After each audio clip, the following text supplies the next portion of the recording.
नमस्कार दोस्तों, स्वागत है आप सभी का मेरे इस YouTube channel green tree good life में। हिंदू धर्म शास्त्रों में शरीर और मन को संतुलित करने के लिए व्रत और उपवास के नियम बनाए गए हैं। तमाम व्रत और उपवासों में सर्वाधिक महत्व एकादशी का है, जो माह में 2 बार पड़ती है, शुक्ल एकादशी और कृष्ण एकादशी। आज मैं आपको आषाढ़ मास में आने वाली एकादशी के बारे में बताऊंगी। आषाढ़ मास के शुक्ल पक्ष में आने वाली एकादशी को देवशयनी एकादशी कहते हैं। इसे हरिशयनी एकादशी भी कहा जाता है। इसका महात्म्य कुछ इस प्रकार है। कृष्ण जी बोले, हे धर्मात्माओं में श्रेष्ठ युधिष्ठिर, आषाढ़ मास की शुक्ल पक्ष की एकादशी का नाम देवशयनी है। ब्रह्मा जी ने नारद से कहा था, आज के दिन भगवान विष्णु को शयन कराया जाता है। कार्तिक शुक्ल एकादशी को पुनः भगवान जागते हैं। चतुर्मास का व्रत एकादशी से प्रारंभ होता है। जो मनुष्य ब्रह्मचर्य व्रत का पालन चतुर्मास तक करते हैं, वह विष्णु भगवान को प्रिय हैं। शिवलोक में उसकी पूजा होती है। सर्व देवता उसे नमस्कार करते हैं। चंद्रयान आदि कठिन व्रत भी यही चतुर्मास के व्रती को समाप्ति के समय करना चाहिए। ब्राह्मणों को भोजन दक्षिणा से प्रसन्न करें। गौओं का दान कर सकें तो उत्तम है, नहीं तो गर्म वस्त्र का दान अवश्य करें।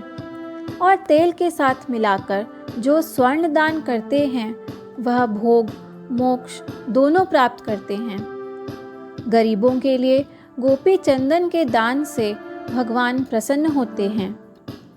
हल्दी के दान से गौरी शंकर जी को प्रसन्नता होती है और चांदी के पात्र में धरकर हल्दी का दान देना वामन भगवान की प्रसन्नता के लिए है।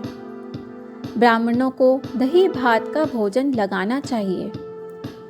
चतुर्मास में जो एक बार भोजन करते हैं, वह स्वर्ग को जाते हैं। इस व्रत में जौ तथा चावल इत्यादि अम्भातों को जो खिलाते हैं, वह स्वर्ग को जाते हैं।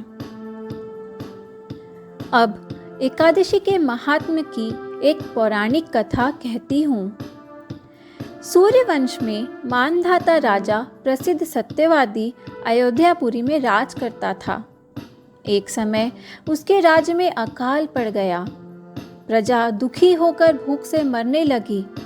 हवन आदि शुभ कर्म सब बंद हो गए। राजा को कष्ट हुआ। इसी चिंता में वह वन को चल पड़ा। अंगार ऋषि के आश्रम में जाकर कहने लगा, हे सप्त ऋषियों में श्रेष्ठ अंगार जी, मैं आपकी शरण में हूँ।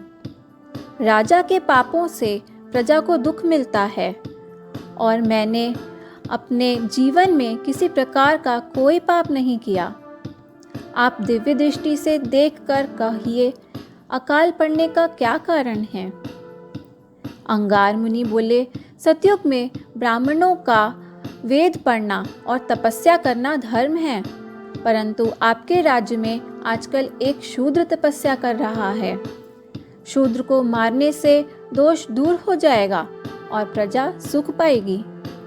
मानधाता बोले, मैं उस निरपराध तपस्या करने वाले शूद्र को नहीं मारूंगा।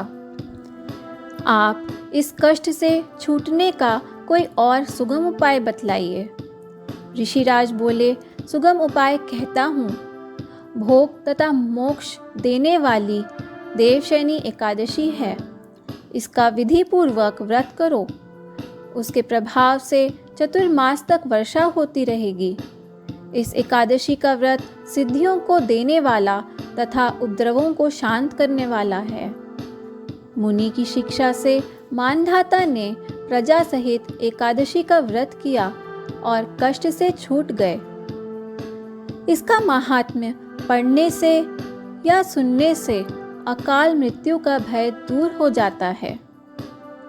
आज के दिन तुलसी का बीज पृथ्वी या गमले में बोया जाए तो महान पुण्य होता है। तुलसी की पावन से भी यमदूत भय पाते हैं। जिनका कंठ तुलसी माला से सुशोभित हो, उसका धन्य जीवन समझना चाहिए। एकादशी के दिन चावल का सेवन करना वर्जित है। आशा है आप सभी को यह एकादशी महात्म्य पसंद आया होगा। अगर आपको यह वीडियो पसंद आई हो तो कृपया लाइक और शेयर ज़रूर करें और अपने कमेंट्स मेरे साथ ज़रूर शेयर करें। ऐसी ही और वीडियोस के लिए मेरे channel green tree good life को सब्सक्राइब करें। धन्यवाद।